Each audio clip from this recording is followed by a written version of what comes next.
Supporter Timnas Indonesia berbondong-bondong menukarkan tiket online laga FIFA Matchday Timnas Indonesia melawan Palestina yang akan bertanding pada Rabu besok.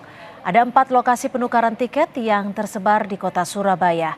Setiap lokasi penukaran tiket disediakan kuota hingga 2.000 tiket perharinya.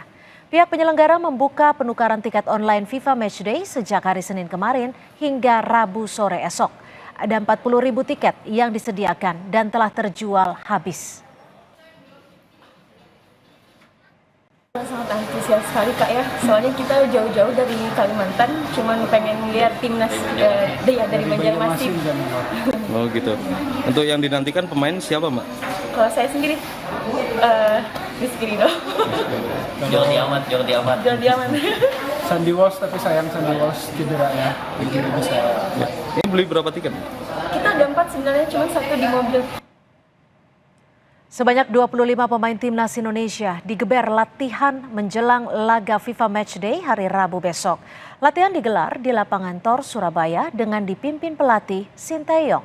Sementara 1 pemain naturalisasi yakni Shane Patinama belum gabung dalam latihan.